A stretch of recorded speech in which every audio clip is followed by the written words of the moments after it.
My good buddy, my fellow Michigan man at the worldwide leader in sports, Adam Schefter, is reporting that NFL security is investigating Steelers tight ends coach James Daniel for allegedly assaulting and verbally accosting a Patriots fan on the way to the locker room before halftime. That Daniel was on his way to the Steelers locker room, was seen allegedly kicking a Patriots fan in the back of his leg and yelling at the fan in front of witnesses. And by the time he returned to the coaching booth after halftime, police and NFL security were waiting for him. Once the coach was identified by witnesses, police approached him about controlling his behavior. Daniel, this according to Schefter, began shouting at the police officer, according to witnesses. Oh, my goodness. I'm sure the Patriot fan wasn't doing anything wrong, though, either. But there was something wrong in his headset. Oh, my goodness gracious. Anything but the final score being discussed right now, right? And I thought we could turn the page on some of these craziness, shenanigans, nonsense, other storylines with an actual playing of the game. But I was wrong, Daniel Jeremiah, correct? Rich, I think when you do your pre-show meeting and you try and schedule out your daily show, yeah, you have one segment in there where you just label it a bizarre NFL story, and you don't know what it's going to be, but you know you're going to have a block of the show devoted to that topic. Well, wait till the Patriots take on Rex Ryan next week in Western New York. I mean, then you have a Rex Ryan hour. Yeah. I mean, you have to block off a whole hour for that one. Gosh, former NFL scout, NFL Network media group analyst Daniel Jeremiah joining me here. What do you think about all this headset business, Daniel? Well, I mean, you've heard rumors about this forever, that you go to New England and weird stuff like this can happen, but it's not unique to just that stadium. It's happened other places. I think you've got the reason why it's a story is because it sounds like the Steelers are really hot about it.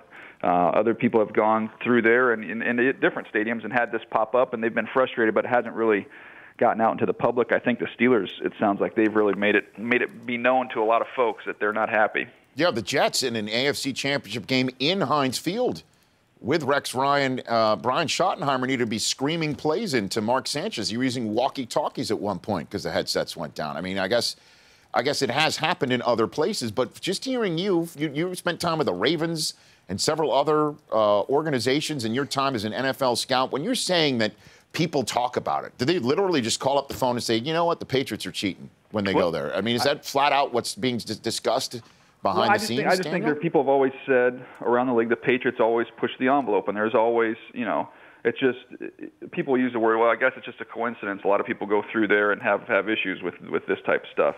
And, all these old charges that have been drudged up. Again, a lot of this stuff, there's no proof. There's no hardcore proof.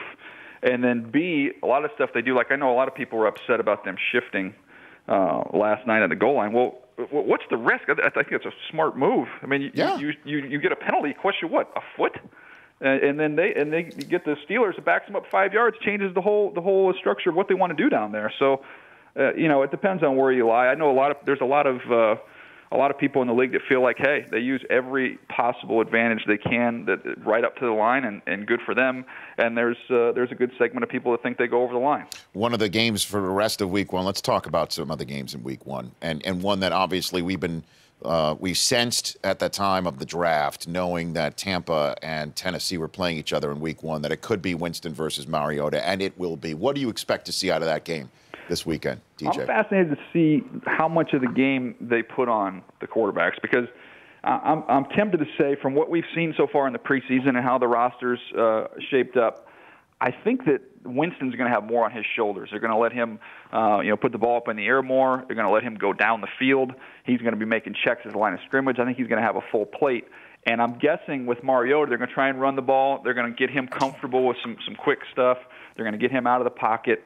Do some things with him, but I think it's going to be a little more centered around them running the football. So I'm anxious to see what the winning formula is for these two teams. How much are they going to rely on their young quarterbacks? And I don't know about you, Rich, I just get the sense that Winston's going to have a lot more responsibility than Mariota. And Aldon Smith just being added to Oakland. What do you make of that, DJ? Well, if they get Aldon Smith, you get his head right, which has been a major issue.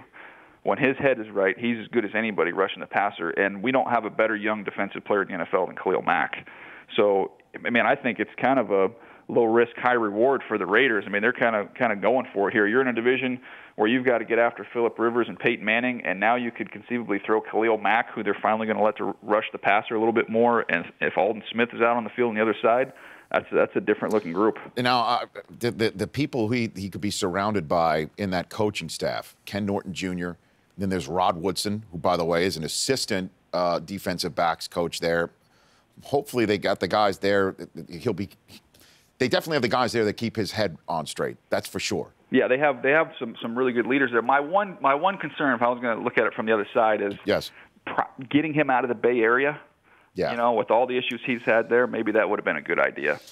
I got Daniel Jeremiah at Move the Sticks on Twitter talking to me here on the Rich Eisen Show. What's going on in the college football world to discuss? We've got Oregon and Michigan State. That's your marquee game for week 2 of the college football season. How do you see that one going down, DJ? Well, it's going to be interesting. I had a chance to watch them each play last week and study the Michigan State tape on offense just the other day because Connor Cook is going to be a guy we'll be talking about come draft time. Yep. And against Western Michigan, Rich, he wasn't as sharp as I would have expected. Came out a little bit slow in that game. He's going to need to play much better against Oregon. And then you've got Oregon with Vernon Adams, who lit it up as a lot of people thought he would, coming from the 1AA ranks, and he fit right in. But the Oregon defense gave up a ton of points, almost half 100.